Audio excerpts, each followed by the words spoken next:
This is American History TV's Lectures in History podcast. This week, Duquesne University President Ken Gormley teaches a class looking at constitutional issues stemming from the Watergate scandal that arose during the presidencies of Richard Nixon and Gerald Ford.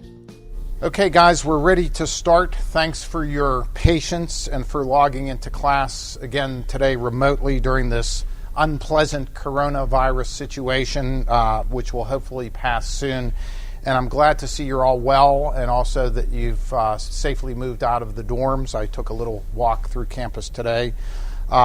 Since we're social distancing here, Dr. Kristen Coopy isn't here with me in the room, but she's there with you on Zoom video. Dr. Coopy say hello. There she is. So she can answer any questions about your papers afterward online. Today, we get into one of my favorite chapters in the whole year, and that is the chapter on Richard Nixon, followed by Gerald Ford in this Presidents and Constitution book. The Nixon chapter was written by the late Stanley Cutler. He was a professor of history at University of Madison, Wisconsin, one of the great scholars of the Watergate era. And this chapter was one of the last things that he wrote before he passed away in 2015. As you can see from the introduction, Richard Nixon was a man of many paradoxes. He was born in a modest home in Yorba Linda, California, that his father built, he said, using a Sears kit. His mother was a devout Quaker, tried to instill in him a set of moral values, but his father spent his life pretty much, as you can see, as an argumentative, unhappy man, and that set of qualities was also passed along to young Richard Nixon. After attending Whittier College, a Quaker college about 17 miles from his home, he then went to Duke Law School, failed to get jobs at the FBI and a New York law firm, which were his top choices, and reluctantly returned to California to practice law. And there he married Thelma Pat Ryan. He worked in the Office of Price Administration in Washington as World War II broke out, and he eventually secured a Navy commission in the South Pacific, but he didn't see any combat, and that was to his regret, because people like John F. Kennedy became war heroes and he did not. He returned to California after the war, won a close battle for Congress, for the House of Representatives in 1946, where he gained national prominence as a tough congressman who supported the House Committee on Un-American Activities, which I'm sure you've read about, investigating alleged disloyalty and subversive conduct by people suspected of having communist ties. And after 2 terms, he won a seat in the U.S. Senate, then became Dwight Eisenhower's VP, lost the battle for presidency against John F. Kennedy in 1960, ran for governor of California and lost, moved to New York City to practice law, and then jumped back into the political arena in 1968. He called it the Great Game, and he beat Democrat Hubert Humphrey in a tight election that year. So as you can see here, Nixon was almost pugilistic as a president. He viewed himself as someone who needed to fight to stay on top, and he battled constantly with Congress as he sought to expand his executive power. A great example in the book is Nixon's aggressive attempt to impound funds in order to thwart pieces of legislation passed by Congress that he didn't like. So, for example, in October of 1972, you see Congress was forced to override Nixon's veto of amendments to the Clean Water Act, and the environment was becoming extremely important in the country at that time. Nixon just refused to spend this money. He didn't agree with it. He defied Congress. So ultimately, Congress was forced to pass the Impoundment Control Act of 1974 to control these sorts of abuses by Nixon and his administration. Similarly, in 1973, something we see a lot in the later chapters, after Congress learned that Nixon had secretly bombed sites in Cambodia without notifying Congress, they passed the War Powers Resolution, and again clipped Nixon's wings by requiring the president to notify Congress about any armed conflict within 48 hours, and if they didn't give approval within 60 days, he had to withdraw military forces. And that War Powers Act has really hung around the neck of every president since Nixon, constraining their powers. Nixon wins a smashing re-election victory in 1972 by wide margins, but before long, he's engulfed in the Watergate scandal. White House operatives are arrested carrying out a burglary inside the Democratic National Headquarters in the Watergate Hotel in Washington. And so now Nixon is implicated in covering it up and offering to pay $1 million in hush money to keep the perpetrators quiet. As we discussed in class last time, I was privileged to write the biography of Watergate Special Prosecutor Archibald Cox. He was my constitutional law professor when I was at Harvard Law School, and by the time I got to Harvard in 1977, he had become a national hero for standing up to Richard Nixon during the Watergate crisis, subpoenaing these secret White House tapes that would prove or disprove Nixon's complicity in the Watergate cover-up. So I've done a lot of work on this era of American political history, and that's why it's one of my favorite topics of all. I know most of your parents weren't even alive at the time of Watergate in 1973-74 when all of this was taking place. So I thought I'd set the stage today and take you back to October of 1973, during the darkest months of the Nixon presidency, when at this time the wounds of Watergate are fresh, the wounds of Vietnam War are just receding, and the country is being consumed by a growing scandal called Watergate. So we're going to show this video. October 1973, the Senate has begun hearings investigating possible White House involvement in a burglary at the Watergate Hotel and a subsequent cover-up. The big question, what did the president know and when did he know it? Investigators learn that President Nixon has made secret tapes of every conversation in his executive offices. Special Prosecutor Archibald Cox has subpoenaed the Watergate tapes. And on October 20th, 1973, the stage is set for a political showdown unlike any in our history. 1 week earlier, October 12, 1973, Archibald Cox wins a court order demanding that the president surrender the Watergate tapes. Nixon has 1 week to comply or appeal to the Supreme Court. Monday, October 15th, Nixon and his chief of staff, Alexander Haig, come up with a scheme. Cox can't have the tapes, but he can have an edited transcript to be prepared by 72-year-old Senator John Stennis, and he can ask for no further evidence. Cox cannot accept the proposal. As Friday's 5 o'clock deadline draws near, a showdown seems inevitable. 5 o'clock comes and goes with no word from the White House. Finally, Cox gets a call at home from Nixon's Attorney General, Elliot Richardson. Cox cannot have the tapes, and he must not seek any further information from the White House. Saturday, October 20th. Fearing the president will get away with an obstruction of justice, Cox makes a difficult decision. He will hold a press conference and explain the implications of the case to America. In making his point, he uses a prophetic example. A president can always work his will. You remember when Andrew Jackson wanted to take the deposits from the Bank of the United States, and his Secretary of the Treasury wouldn't do it, he fired him. And then he appointed a new Secretary of the Treasury, and he wouldn't do it, and he fired him. And finally he got a third who would.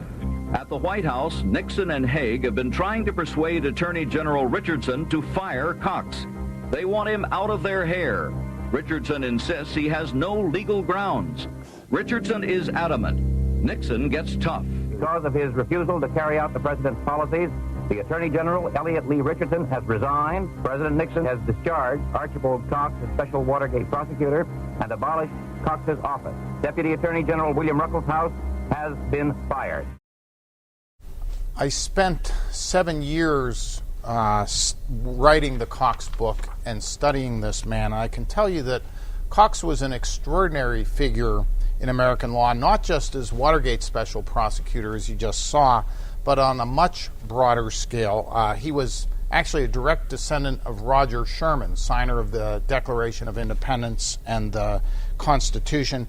He was an early law clerk to the famous Judge Learned Hand, labor advisor to a young Senator John F. Kennedy, and then Solicitor General in the Kennedy administration. We talked about that last class when we talked about the Johnson and Kennedy civil rights cases. He argued many of those famous cases in the Supreme Court, and then after Watergate became chairman of Common Cause and fought to craft the Ethics in Government Act of 1978 to try to reverse some of the abuses of Watergate.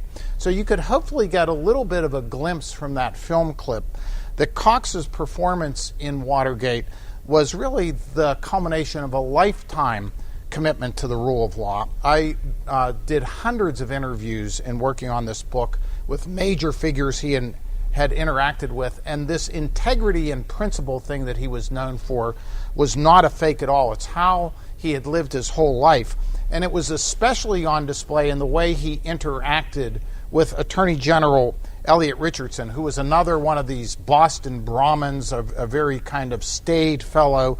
Cox had actually taught him at Harvard Law School after World War II, and so when you see how they navigated these difficult times during Watergate, it's really remarkable. Richardson told me that when he picked Cox, it was because of the basic integrity of the man rather than any political calculation or prosecutorial experience. He had none. The two men relied primarily on their instincts about each other in deciding how to deal with this growing Watergate crisis, instead of political calculations and maneuverings that were going on in most of Washington at the time. And nowhere was that more evident than in the dramatic battle for the White House tapes. As you probably know from history books, Cox subpoenaed those tapes, again, to prove or disprove Nixon's complicity in the Watergate cover-up. They were essential to all of the potential defendants, including John Dean, his White House counsel, who said, listen to the tapes. Nixon was talking about paying hush money. So Elliot Richardson told me that he met with Nixon multiple times to calm his fears about Cox, and he said Archie Cox would just as soon cut off his right arm than do anything improper or politically motivated. Nixon just scowled at him from across the desk because he assumed political motive in everything. Cox really didn't want a constitutional showdown. He knew there was a legitimate question here based on this notion of executive privilege as to whether he really did have the power to subpoena those tapes from the chief executive. I can tell you, most people don't realize this, but scholars at that time would have put their money on Nixon in this battle. He had just won a major re-election victory, and the argument was, why should a special prosecutor who's unelected, or the courts even, tell a president what he has to disclose from the inner sanctum of the White House? So it was very much an open question at this time. Incidentally, one of you guys asked me last week, why didn't Nixon just burn the tapes? That's what his speechwriter Pat Buchanan had advocated. Well, it wasn't so easy. Who would do it? If you burned the tapes, the act itself could be a crime, or for Nixon, an impeachable offense. So they remained in a closet in the White House as the Watergate drama unfolded. As tensions mounted, too, there really was a constitutional crisis looming here. The vice president, Spiro Agnew, as you see in Stanley Cutler's chapter, abruptly resigned, pleading nolo contendere to tax evasion charges after he was caught accepting bribes in little white envelopes, both as vice president and as governor of Maryland.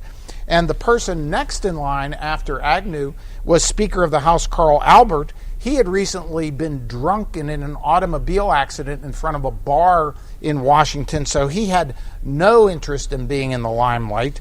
So Nixon appointed Gerald Ford to be his vice president. Why did he do it? I think it was a very conscious, calculated decision by President Nixon. Ford, don't forget, any impeachment proceedings potentially over Watergate would go where? To the House of Representatives. Ford was highly respected as the House Republican leader. He was also a very longtime friend and stalwart supporter of Richard Nixon. So Ford is appointed vice president, and as the battle over the tapes escalates, federal judge John Sirica orders Nixon to hand over the tapes. And the Court of Appeals agrees with that, saying that Judge Sirica, at a minimum is allowed to listen to them in camera, in the privacy of his chambers, to determine if there really are any national security issues involved with them. The White House counters with what they called the Stennis proposal, which is mentioned in the video. Senator Stennis, you should know, was at this time a 71-year-old senator from Mississippi who had hearing aids. He had hearing problems. He'd recently been shot in a burglary attempt, and the plan was that he was the only person who was going to be allowed to listen to the tapes. Cox would then get summaries of the tapes, nothing else. It was a bold move. Nixon was basically going for broke here. I interviewed Stennis's doctor, by the way, and he told me that Senator Stennis was on heavy doses of codeine at this time because of the shooting and the burglary. He didn't want to do it, but he felt there was no way he could say no to Nixon. I also learned that Nixon had a plan to take Stennis to Camp David using one of his White House aides who was a political operative. They were going to give him just select pieces of the tapes to listen to, and then that would be it. No one would ever see the tapes again. These little summaries of the tapes would go to the special prosecutor. And in the midst of all this, Nixon orders everything that flies to go to the Middle East to assist Israel in the Yom Kippur War. This was a classic wag the dog moment. Nixon was taking the ultimate gamble. As one of his aides said, it was like he was riding a wave, and he almost rode the wave all the way into shore. This gamble that he took reached a crescendo with that Saturday Night Massacre after the famous press conference that you just saw where Cox refused to back down in seeking the tapes. And incidentally, it wasn't a total surprise that this was coming. Cox, as you saw there at the press conference, gave the example of Andrew Jackson and said a president can always work his will, and talked about the situation with the national banks. Remember, we talked about that in the Andrew Jackson chapter. So Nixon took the gamble, but there were political consequences for him that he didn't bank on. His firing of Archibald Cox, because he was viewed as so honest and a man of integrity, backfired and unleashed a firestorm of public protest. Nixon was forced to hire a new special prosecutor, Leon Jaworski, who subpoenaed even more tapes. And then the Supreme Court agreed to hear the case of U.S. v. Nixon to decide this monumental constitutional question once and for all. What exactly was the legal claim that Nixon was making regarding the tapes? Why did he say that these tapes were constitutionally protected? Yes, Eddie. Since the president is held or should be held to a different constitutional standard, since they're in charge of so many important issues, that they shouldn't be held to the same subpoena power that. Okay, he was talking about this notion of executive privilege and suggesting that there was an absolute privilege. And so what does the Supreme Court say? Do they agree that there is such a thing as executive privilege? Yeah, Annie. They recognize executive privilege as a power, but they don't say it's absolute. Okay, and that's the key part, and a lot of people don't realize it. There was an acknowledgement that there is such a thing as executive privilege for the first time. However, they say that that is not an absolute power, as Nixon had argued. And here, these tapes were that the need for presidential secrecy was outweighed by the need for those tapes for the good of the criminal justice system. to determine if criminal conduct had taken place here by Nixon or anyone else. It was essential in all of the other Watergate trials potentially too. I had a chance to interview Chief Justice Warren Burger, who wrote the opinion in U.S. v. Nixon. He had been appointed by Nixon, so I thought it'd be really interesting to find out how difficult was it for him to write this opinion that he knew was probably going to bring down the president, because he says no person is above the law, right? That famous statement in U.S. v. Nixon, not even the president. So I'm sitting in his chambers with him, and he had one of his law clerks take down a painting that was on the wall and bring it over to me, and it had a picture of 2 law books and a candle. The books were one red, one brown. And he said those 2 law books represented the impeachment of Andrew Johnson and the trial of Aaron Burr. When he was a young law student studying at William Mitchell College of Law, night school, he was in this little smokers club, and they would take turns arguing famous cases. And the 2 cases that he was in charge of arguing were the impeachment of Andrew Johnson and the trial of Andrew Burr. And Chief Justice Burger said to me, I wrote that opinion 40 years ago. He was a great artist and a sculptor. He painted that picture when he was in law school because those cases were so important to him. And he said it was a very easy matter because those cases stood for the proposition that no person, not even the president, is above the law. And this is a good reminder, by the way, that just because Burger was a Republican appointed by Nixon, but you cannot assume that justices on the Supreme Court are going to vote on the basis of political affiliation, something that the public often believes. They have their own individual commitments to the Constitution and their own sets of principles quite apart from any political affiliation, and that was one instance where Chief Justice Burger exercised that. Obviously, the White House tapes were damning.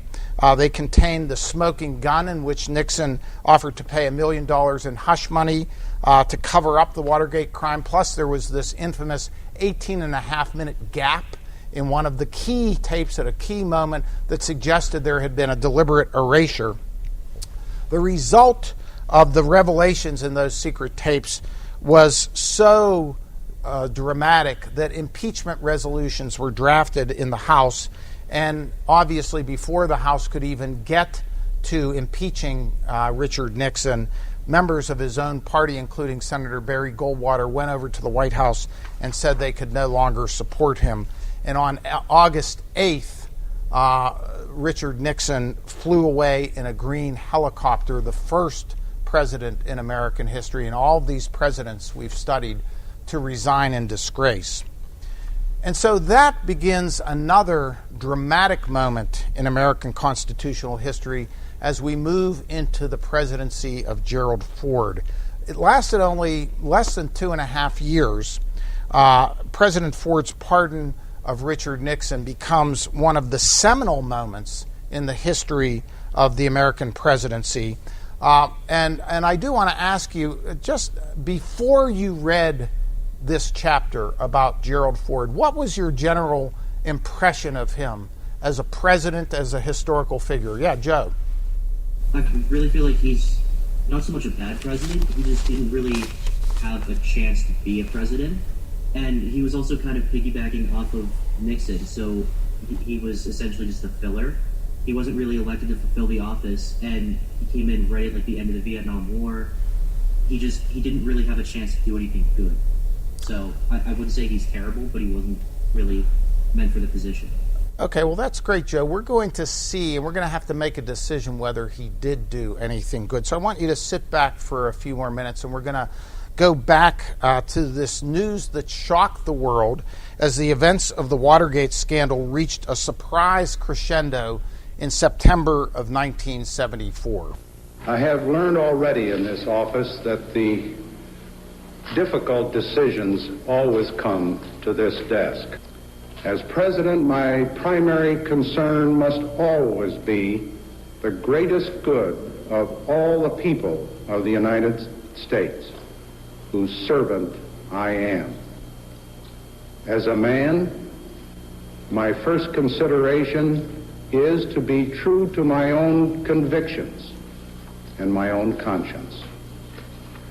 My conscience tells me clearly and certainly that I cannot prolong the bad dreams that continue to reopen a chapter that is closed. My conscience tells me that only I, as president, have the constitutional power to firmly shut and seal this book. Now, therefore, I, Gerald R. Ford, President of the United States, pursuant to the pardon power conferred upon me by Article 2, Section 2 of the Constitution, have granted, and by these presents do grant, a full, free, and absolute pardon unto Richard Nixon for all offenses against the United States which he, Richard Nixon, has committed or may have committed or taken part in during the period from July 20, 1969 through August 9, 1974.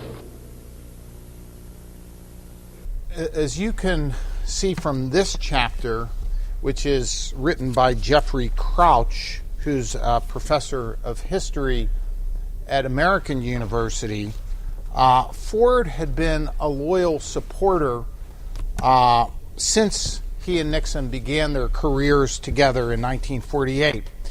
He was actually getting ready to retire in 1973 when he was plucked out of relative obscurity to become vice president. And now he's in the Oval Office. You have to picture this. He's surrounded mainly by Nixon's people, Nixon's loyalists as his own advisors. And that presents some real problems. Within days of his taking office, on August 9th of 1974, journalists start swamping Ford with questions about what are his intentions. Is he thinking of pardoning his predecessor, Richard Nixon? Not exactly what he was looking forward to in the first days on the job as president. On one hand, Ford knew it was crazy to even consider pardoning Nixon. The country had been ripped apart by Watergate. By this point, Nixon was perceived as a first-rate villain, even by many Republican leaders. And one of Ford's top advisors, Bob Hartman, told me that he advised Ford categorically not to do it. He said, "You'll be eaten alive in the press. Your political future, if you decide to run for president on your own in 1976, will be shot to hell if you pardon Nixon." On the other hand, this is hopefully what you can see from this chapter, is that Ford had a strong sense of what he thought he should do. He's a man who grew up of very modest origins in the Midwest. He was actually the adopted son of a paint and varnish salesman in Grand Rapids, Michigan. He put himself through college on a football scholarship, then attended Yale Law School by coaching football. He was known as honest, square-jawed, a straight shooter in the House of Representatives for 25 years. And now he had a problem, because after talking it over with his closest friends and his wife, Betty, he concluded that pardoning Nixon was really the only solution to this mess. The country had been obsessed with Watergate. For nearly 2 years it was obsessed with Watergate. And if Nixon was then criminally prosecuted, Ford feared that, first of all, the country would be dragged through the mud for several more years. And secondly, and maybe more selfishly, if you want to say that, he felt he'd never get any of his own policy initiatives accomplished as president. And so that's where this segment of this amazing story begins. Gerald Ford takes over the White House with only a day's notice. He's surrounded by aides and advisors who are primarily Nixon loyalists. Those include Chief of Staff Alexander Haig, General Haig, Attorney General William Saxby, who was Nixon's fifth Attorney General because they all kept resigning due to the Watergate scandal. And in California, Nixon's former press secretary, Ron Ziegler, is now acting as Nixon's handler from afar. And in the midst of this hullabaloo, a big issue arises. What is going to happen to Nixon's records and tapes? These are key evidence in all of the Watergate trials of Nixon's co-conspirators in the White House, and they're scheduled to go forward in a few months. There are only a few people surrounding President Ford that he can trust. Bob Hartman, who was his chief speechwriter, a guy, Phil Buchan, was a longtime friend from Grand Rapids and now counsel to the president, and a young lawyer named Benton Becker, who was a trusted colleague. He was special counsel to President Ford. Most of the figures in this drama died years and years ago, but one of them, Benton Becker, whom President Ford trusted completely, just passed away a few years ago, and I was privileged to work with him really for more than a decade, hopefully helping to preserve this story for history.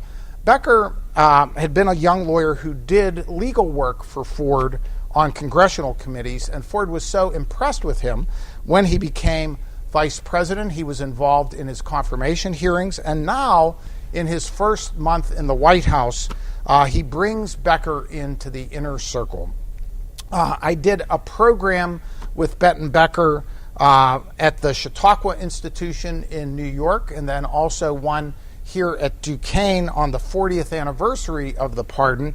And those were the last two programs that Benton Becker participated in. But through his firsthand accounts, we've been able to piece together and better preserve this incredible sequence of events of what happened. And we also have a contemporaneous memo that was really lost in the archives of the Gerald Ford Museum from 1974, detailing Benton Becker's firsthand accounts of everything that he went through. So here's what we now know. Within 24 hours of Nixon leaving the office, Ford picked up the phone and called his now the former chief of staff, now Ford's chief of staff, General Alexander Haig, and he said, Nixon called Haig and said, send those boxes out here. So during his time in the White House, Nixon had accumulated a huge storehouse of documents and these activated tapes in the White House that had been revealed during Watergate. In fact, there were actually 900 reels of tape and literally thousands of boxes of documents, so many that the Secret Service told me that they were afraid that the fourth floor of the Executive Office building was going to collapse from the weight of all of these things. So Benton Becker was finishing up briefing President Ford one day, and Alexander Haig is ticking off a to-do list of things, and he just kind of nonchalantly says at the end of one of his thoughts, just as casually as if he's ordering a cup of coffee, he says, "Oh yes, and we're sending President Nixon his papers. He wants them." Well, Ford's aides stopped in their track when he said that and said, well, wait a minute, this is a big question. Who owns those records and tapes? Among other things, Ford himself was keenly aware that they were essential evidence in the Watergate trials. So they were afraid of letting them out of their sight. And so Ford said, none of this should be leave the White House until we get a ruling from the Justice Department as to who owns them. So 4 days later, the same group met with William Saxby, Nixon's holdover Attorney General, and he assigned to one of his young lawyers this topic of researching who owned the tapes and writing an opinion letter. It turns out that young Department of Justice lawyer was a person named Antonin Scalia, later a justice of the U.S. Supreme Court. And the opinion that Scalia wrote concluded that there was no definitive law on the subject, but by custom and practice, he said, These materials belonged to the president. Some presidents had kept their papers. Some had sold them, like Ulysses S. Grant, to earn money. Chester Arthur burned his papers before he died. Remember, we talked about that during that era. That was a very common practice. So Saxby took the position that if Ford didn't send the papers and tapes out to Nixon, it would be thumbing his nose at precedent, at the history of how presidents had treated this. Ford sat back in his chair and said to Benton Becker, "What do you think about this?" Becker replied, "Mr. President, I don't care what great things you accomplish in the next 3.5 years that are left in your time in office. If you send those records and tapes to California, the only thing that people will remember is that Gerald Ford committed the last act of the Watergate cover-up." Becker said you could have heard a pin drop at that moment, and he wondered if that was the last speech he was going to be delivering in the White House. Ford was quiet for a minute, and when Saxby tried to talk, he waved him off and told him to be quiet.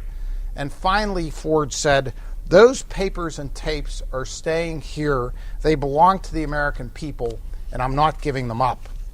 A pivotal moment in all of this, and a pivotal moment because at that moment, an animus started to develop between the Nixon people and his advisors and Ford and his team.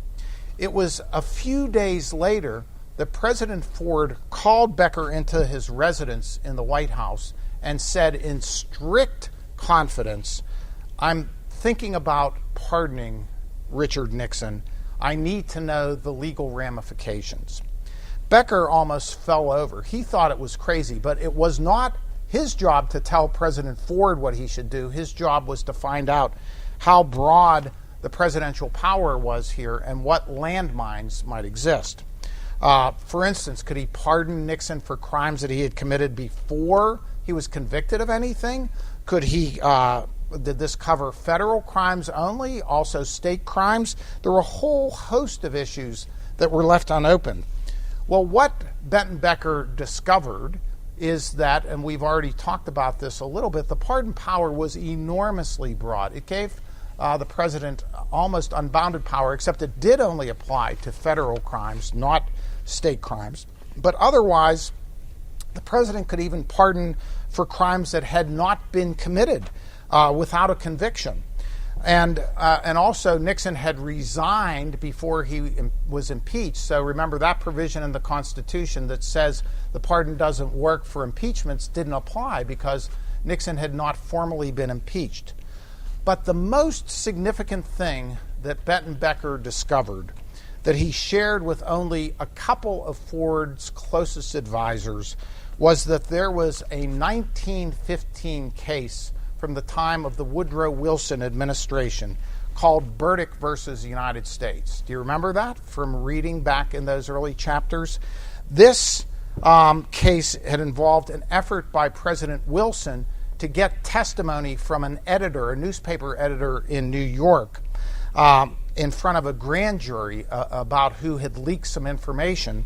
And when the editor invoked the Fifth Amendment to claim, his rights against self-incrimination, President Wilson thought that he would outsmart him, so he called Burdick back into the grand jury and had a pardon waiting for him. How can you plead the Fifth if you've already been pardoned for what you've done?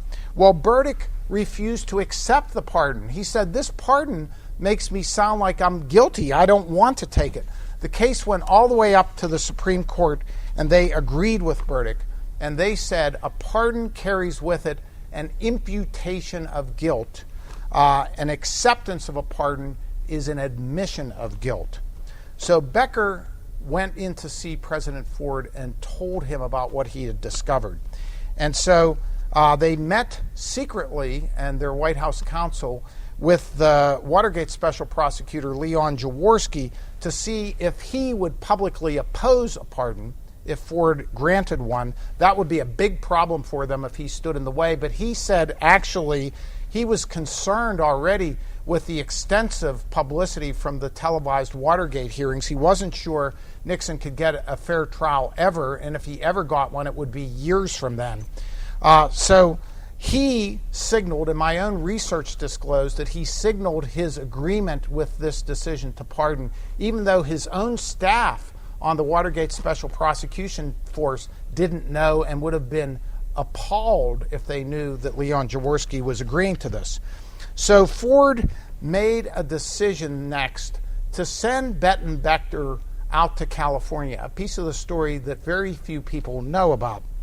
And he went out there actually with Nixon's personal attorney, a gentleman named Herbert Jack Miller, well-respected criminal defense lawyer who had been Deputy Attorney General under Robert Kennedy in the Kennedy Justice Department, highly respected. Becker's job was to try to hammer out a deal on those records and tapes. And in fact, he carried a draft deed of gift with him. And then, and the plan was to give those over to the United States government to hold. Nixon would be free to access them to work on his memoirs that he was talking about doing. Becker was also supposed to explain the ramifications of the legal ramifications of the Burdick case to Nixon and tell him that accepting this pardon would amount to an admission of guilt. And Ford said, I want you to sit down face to face with him and make sure that he understands this. And so with that direction, Becker flies off in a government plane with Jack Miller headed for San Clemente, not knowing where this was going to take them. One thing that's curious is why President Ford would select this young lawyer who was really untested in many ways to negotiate one of the diciest deals in American political history. Well, it was largely because no one knew him. The Washington press corps that was watching Nixon's San Clemente home just 24 hours a day, when he went driving through the gates, no one even knew who it was. Ford wanted complete secrecy, and he wanted to get three things out of this. He wanted to get a deed of gift for those records and tapes. He wanted some sort of acknowledgement from Nixon that he had acted incorrectly, perhaps even illegally, in the Watergate affair. And he wanted an express acknowledgement from Nixon that he understood that acceptance of a pardon was an admission of guilt. Becker was viewed as the best hope to get those three things. So this is where Becker has contemporaneous notes. The first day was a total bust. He never even saw Nixon, and his people, Jack Miller and Ron Ziegler, who was working as his handler, would go in and talk to him and come back, and they'd say, well, he likes the idea of the pardon, that's fine. These other two things are kind of problematic. Let's deal with them later. Becker later learned that while he was flying to California in the plane, from the White House, General Haig called Nixon and let him know what to expect and said, do not relent on these things. He's going to give you the pardon. Don't cave in. Don't agree to anything else. So you got to realize the inner circle of the Nixon presidency was actually now working against President Ford secretly to undermine him. Becker found a secure phone to call President Ford, and when he reported that night what was going on, Ford was angry, and he said, I'm ready to give this guy a pardon that could foreclose any chance of me ever becoming president in my own right, and he's not even going to agree to these basic things. And so he said, give them one more day, and then that's it. If it doesn't happen now, it's never going to happen. So the next day, the Nixon team kind of does the same little dance around. They had drafted a letter of acceptance from Nixon to the pardon, and it said something, it was sort of in the third person, and it said, the White House staff did some terrible things and didn't serve me well as president. So not even a hint of contrition, which is what Ford was looking for. Becker was livid. He went out and found a phone, and he called for a government plane. He suspected that the Nixon people were bugging the phone, which they were, and so he called and let it be known he was going to be leaving. And he walked in to see them, and he said, I have talked to President Ford, and this negotiation is over today. If we don't work these out and I walk out the door, any discussion of a pardon is walking out that door with me. And so don't come back when your client is indicted in jail. This is either now and these are the terms, or that's it. That got their attention. A little bit later, Jack Miller came back with a signature on the deed of gift and also a new statement from Nixon that was starting to sound conciliatory, and said I was not wrong, and I was wrong in dealing with the Watergate matter, should have dealt with it more forthrightly, particularly when it got to a judicial stage. So they were getting close to what they wanted. So now this was the moment when Becker was supposed to meet with President Nixon and explain the legal consequences of accepting the pardon under the Burdick case. And this is, for me, a sort of chilling part of the story. He goes in to see, he's taken in to see Nixon in this cramped little barren office.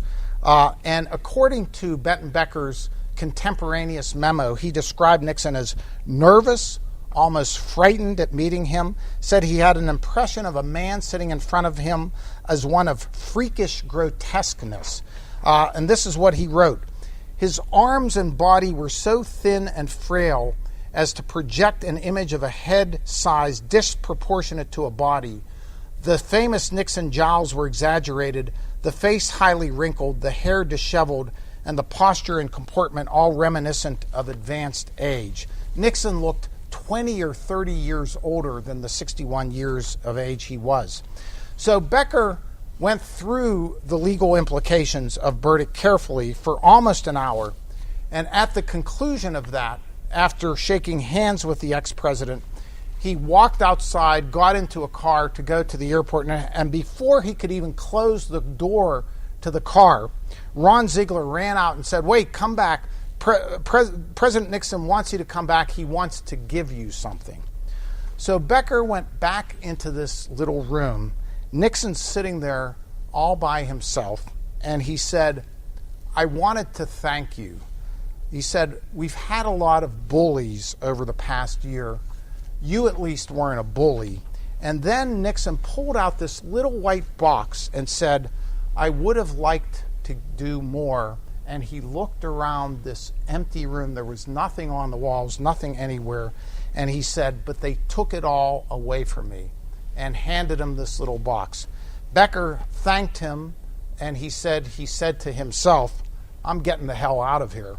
So he went to the car, drove to the airport, opened the little box, and there was this little pair of cufflinks with the presidential seal on them, supposedly the last pair that Nixon had, and those are now on display in the Gerald R. Ford Museum. So that night, he gets back to Washington, briefs President Ford, and Ford schedules that press conference for the next day. Neither of them slept much that night. The next morning at 8:30, which is 5:30 California time, Ron Ziegler called and said he's changed his mind. He's not going to sign that statement. He wants to go back to the original statement. Remember the statement that basically blamed it on the staff. And Becker said, well, that's fine. I'll tell President Ford, and I'm sure he'll just plan to cancel the press conference for today.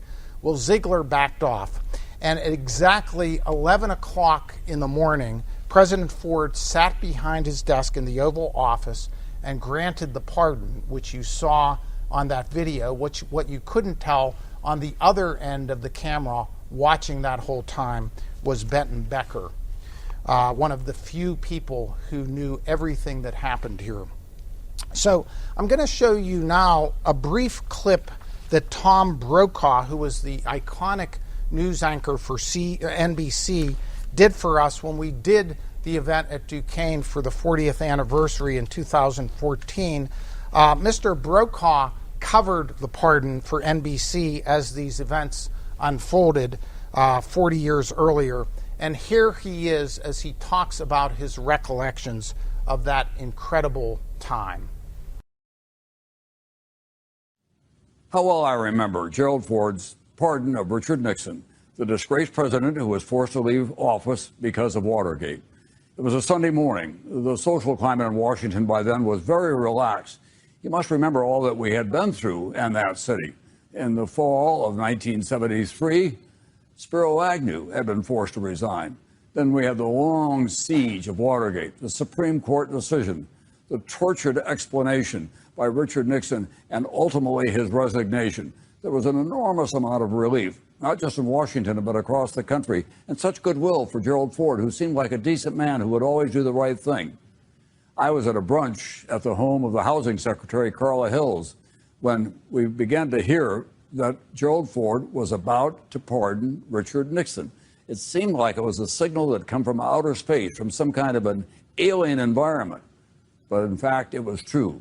Tables were overturned. People were rushing to cars, trying to get to the office, trying to get to the White House to file the story, to figure out what was going on.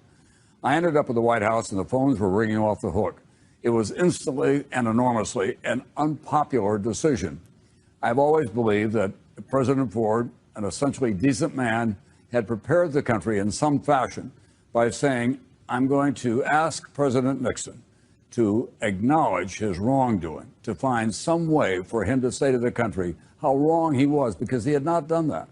And then I'm going to consider a pardon, a kind of negotiation that would go on in any kind of a prosecution. But he didn't do that. He wanted to put it behind him as quickly as possible. That was part of the Gerald Ford instincts. And it served him well as a man, and it served him well, probably in the long run, as a politician, because he had no guile. There was no hidden agenda. He thought this was the right thing to do. At NBC, the calls came in, and they were almost universally critical. The country thought the president should pay a higher price for all that he had put the nation through. In the final analysis, how will history treat all of us? It's always hard to know. My own judgment is that Gerald Ford, his standing in history, will be unsullied by his decision to pardon Richard Nixon.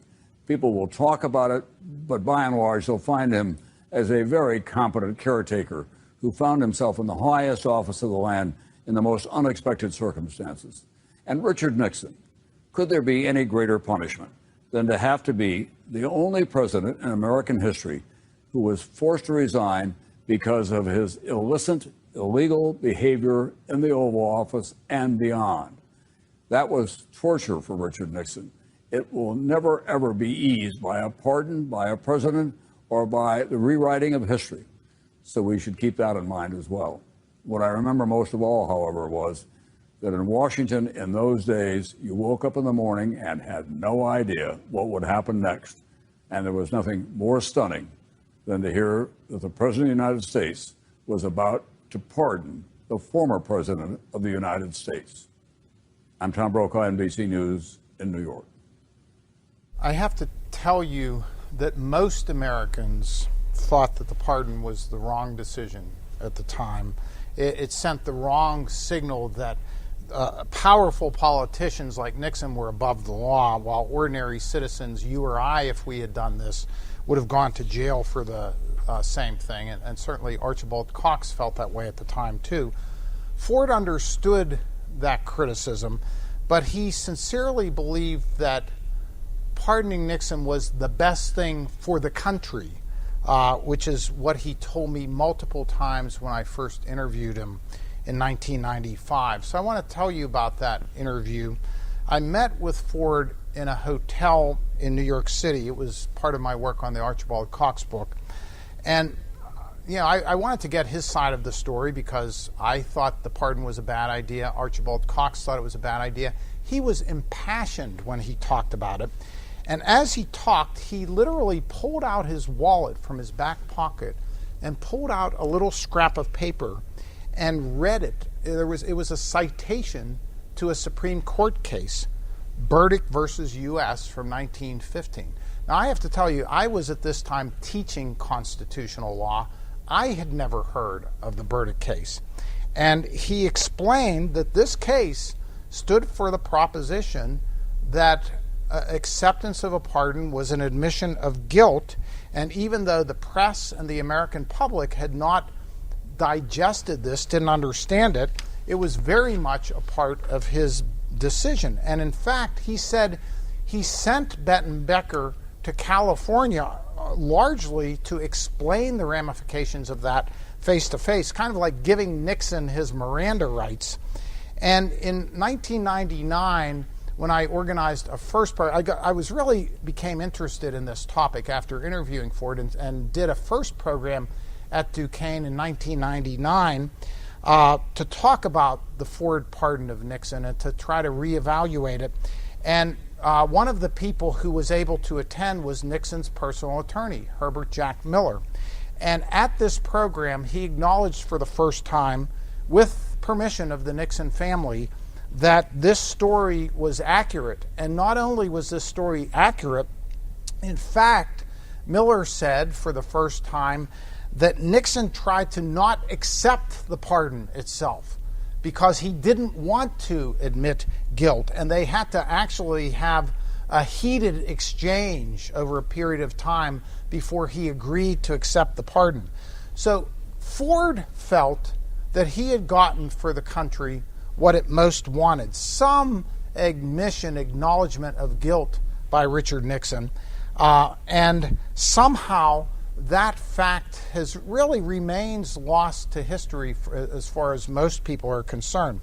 And it's also really important to understand that there was this strong desire by Ford and his team to deal with Nixon's records and tapes. That can't be separated out from the whole pardon issue. And even though, again, the press didn't pay attention to that, Ford was extremely worried that if those records and tapes were shipped out to California, they'd go up in a big bonfire. And I think he was probably right about that. Today, when you think about it, the only reason we have this rich repository of history that has allowed us to understand that period of history is that Ford brokered this deal to hold those papers in the trust of the national government until Congress could act and pass ultimately the Presidential Records Act, which makes all of these papers for Nixon and subsequent presidents accessible to the public. And there was also this big issue that weighed on Ford heavily, whether Nixon could ever receive a fair trial if he was indicted and prosecuted. And my own research confirmed that Leon Jaworski had serious questions about that. And you may know, Ford actually went to visit Nixon in the hospital. He had phlebitis. He actually had concerns that he was going to die. So there were many, many factors going on here. But that story wasn't known to the American public. And so the honeymoon did end for President Ford after that decision on the pardon. And it was the end of the honeymoon for him and his whole family, who had really been the darlings of the media at first, and now they're part of this grand betrayal. When we did the 25th anniversary program here at Duquesne, one of the speakers that I had come speak was Ford's son, Steve Ford. And it was very moving. He told me and told the audience at that time that when all of this was happening, he was still a teenager, and his father sat him down and explained that there were some circumstances like this where grace and mercy were necessary, just like in a family. It was really very touching.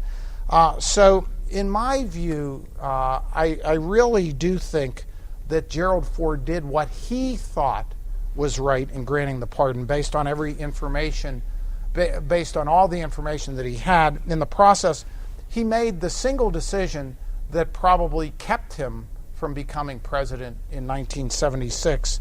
One of the stories that really hit home for me is that when I talked to Bob Hartman, one of his closest advisors, he told me that he was sitting at a meeting with President Ford and begged him, can't you wait at least for a couple months past the November election?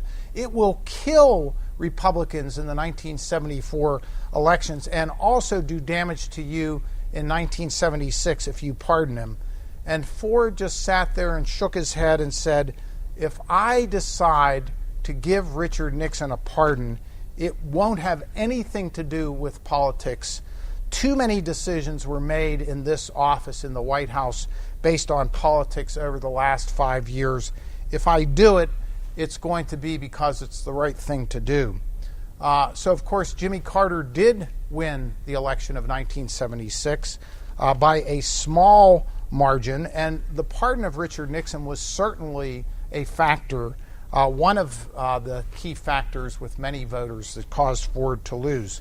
One of the things that it's interesting to think about is why didn't Ford's communications people get this story out there better? All of this stuff that we've heard today and that Benton Becker revealed in the last couple of decades. Well, first of all, you have to realize Ford had been in office for a month at this time, had no real inner circle of his own. He was still operating with Nixon people for the most part. Also, a key part, you guys weren't alive at this time, but Ford's press secretary, Gerald resigned in protest when Ford gave this pardon. That kind of overtook the news, overshadowed everything else. There obviously was no internet back then, no cable news, and so events just galloped away from there, and there was no way to put the pieces back together to explain the story. My own studying of all of this also suggests that Ford and his people were walking on eggshells. It's easy for us to say, boy, it's obvious that Nixon's going to turn over his papers and those tapes and that he's going to agree to a pardon. They weren't so sure of it, especially given Nixon's mental state at that point at all. They were afraid if they pushed too hard on all this, he might snap and the whole deal could go down the drain. And there was also the issue, don't forget what we started out saying, what Benton Becker discovered about the pardon power. It doesn't apply to state crimes, right? So there were potentially state crimes in California also in the queue there. And so they could not press for too much of an admission or Nixon could be incriminating himself.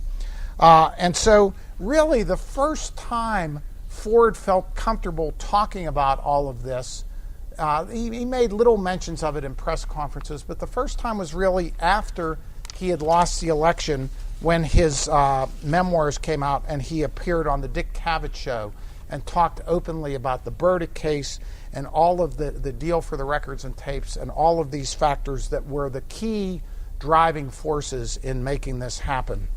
I was fortunate as part of that program that we did at Duquesne in 1999 to have a chance to interview President Ford at the Ford Library and Museum in Grand Rapids. He died in 2006 at the age of 93. So I thought it would be fitting before coming to a close to show that video today to hear what President Ford himself said about the pardon.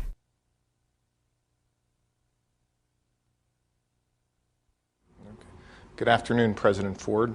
My name is Professor Ken Gormley, and it's an honor to join you here in the very beautiful Gerald R. Ford Museum in Grand Rapids.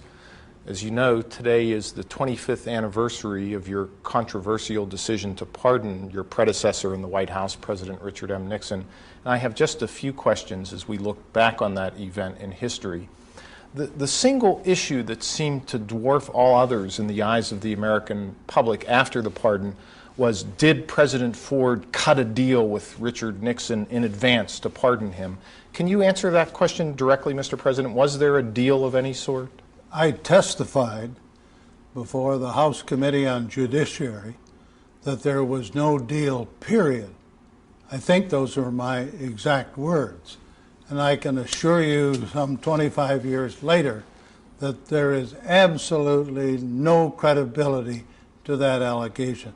The truth is, I was going to be president without any question of a doubt because President Nixon was either going to be impeached and forced to resign, or he was going to resign on his own as he did. So I was going to become president, period, regardless of any comments between him and myself. And now that you're able to look back on your presidency with the benefit of 25 years hindsight, I ask you this simple question. Would you pardon Richard M. Nixon again if you had it to do over? Well, based on some additional observations, testimony, etc., I think today, if I had to go through the same process with more evidence, I would certainly have executed a pardon on his behalf. There was no doubt when I did it back in September of 1974 that I was doing the right thing, regardless of what the press said, regardless of what many Americans said. It was absolutely, unequivocally the right thing to do for the country. And you had to look at it from that point of view to understand why I took the action that I did. And did we learn anything more recently from the exhausting and divisive Clinton scandal this past year? Did it shed any light on what the nation might have endured back in 1974 if President Nixon had not been pardoned, but rather subject to full-blown criminal prosecution? Well, the Clinton difficulties, I think, illustrate that the impeachment process is a very, very difficult one. You have to have action by the committees in the House. You have to have House action, which means a full-blown debate. You have to have a decision by the House of Representatives, and then the case has to go before the United States Senate on the actual question of conviction or otherwise.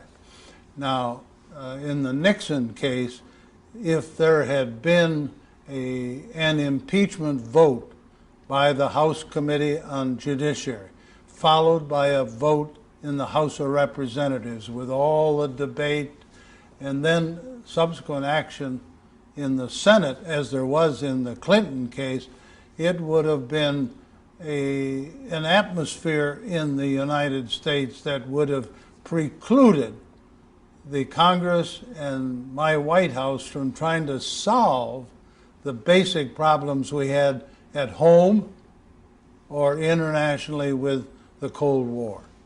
So you're as comfortable as we sit here today with the decision as when you sat in the Oval Office 25 years ago today and spoke into the television cameras and granted the pardon? No question about it. I'm even firmer in my conviction that I did the right thing for the country. And I'm pleased to see that recent polls have indicated that more and more people in America today are agreeing with me than they did 25 years ago. That's the benefit of history, isn't it? Right. Well, thank you very much for sitting down with me today to discuss this historic event. Thank you. Thank you very much. Thank you, Mr. President. So, after watching that video and also after reading this chapter, did that change any minds? Did you guys change your mind about whether Ford's granting of the pardon really was the right thing to do for the country? Jess? Well, I do think it was the right thing, but knowing how the American public tends to react to things, I think they would have rather seen Nixon burned at the stake than have the country heal. So while I think technically it was the right move, it's definitely never going to be the popular move because essentially Nixon just avoided justice, and it's going to be frustrating for the rest of time. So, anyone else? Yeah, Robert? I think it definitely gave good inference on what presidential power is under the pardon and how far he can take it. He can use it at the highest level. And so I think that kind of was good in that sense. And it did help heal the American people. Where sometimes people act on emotions, it seems like President Ford was acting more out of like future logic as opposed to what was going on then. Yeah, that's a good way to look at it. And when you talk about healing the country, his autobiography was called A Time to Heal. And I still remember that program that we did at Duquesne, where that was shown in the late 1990s, aired on C-SPAN nationally. And after that weekend, on Monday, I was in my office at the law school, and my secretary called and said, "Some guy's on the phone who says it's President Ford. Should I hang up on him?" And I said, "Well, I don't know. Send him in. I'll talk to him." And it was President Ford who was calling to thank me because he'd spent all those years feeling that the country didn't understand this. And finally, there was an opportunity for people to understand why he had made this really difficult decision. And incidentally, this story and this Burdick case were one of the main reasons I first decided to work on this Presidents and Constitution book, because I wanted to show how the threads of history interconnect and shape a president's power. It doesn't just come from on high of all the powers dealing with, domestic powers or war powers or whatever. And so you saw when we had the chapter on Woodrow Wilson, I made sure we inserted the story of the Burdick case there in the 1915 segment. And then when you get to Ford, you can see how it reappears and shapes history and presidential power. And I wanted exactly to write this book to show that a president's powers, as they've evolved under the Constitution since George Washington, are very much about these unexpected events, about the strong personalities of the people who occupy the presidency. It's just as important as the sparse words in the Constitution. In Article 2, we saw there's less than 1,000 words that define the president's powers. These threads of history tie events together and really tell an amazing story. So one can certainly debate the wisdom and the timing of Ford's decision to pardon Nixon. But there is way more support, Jess, when you say that people would probably not come around to this. There is a lot more support now for the proposition that however awkwardly executed it was, that the pardon probably was the right thing to do for the country. And in fact, before he died, President Ford was given the Profiles in Courage Award at the Kennedy Library and presented it by Senator Teddy Kennedy, who would have been one of the most adamant opponents of the pardon at the time, and recognized that it really was an act of courage. And I know from talking to President Ford that meant a huge amount to him after all of those years of criticism. And I think that what we can learn from a story in history like this is that the essence of leadership involves making decisions even when they do run counter to the prevailing winds of public opinion, even when people, as you said, Jess, do want to probably burn them at the stake, and even when it runs counters to their own advisors. The true test of conscience, I hope you can see from these two chapters, comes when an individual faces giving up his or her job or career or political future to follow his or her internal compass. And the only way, and this is maybe the most important part of it, the only way one has the strength of character to meet that test when the spotlight of history suddenly shines down on you is to spend your whole life making decisions like that on issues big and small in every instance of decision making based on that set of principles. Otherwise, when this enormous political crisis comes and you're under so much public scrutiny and everyone is looking at you, it is really difficult to make those tough calls in those lonely moments. Gerald Ford and Archibald Cox, to the same extent during the Nixon saga, both made their marks as leaders and as public figures because they had these strong compasses to guide them. And they drew on those at these crucial and lonely moments when really no one was there to guide them and tell them what to do. And without that sort of moral grounding, I believe, they never would have succeeded at that moment when they were placed in the position in history. So as we look back on the Ford presidency, it did only last 2.5 years, that's true, but I think there's a lesson worth reflecting for all of us about anyone who cares about our system of laws and government, and especially for you guys, students and those who are going to be the next generation of leaders. It's really important to think about these lessons. So I really appreciate your participating in our class remotely today as we get through this coronavirus health crisis. Hopefully it will pass before long. And I hope you and your families are staying safe and healthy there. And even though we're doing this using technology, it's still great to see you all there. Don't forget your paper outlines need to get to Dr. Coopy. And then we will gather for our next remote class when we talk about Jimmy Carter and Ronald Reagan. See you then. Thanks for listening. Please rate, review, and subscribe to this podcast wherever you get your podcasts. We would love to hear from you. You can email us at podcasts@c-span.org.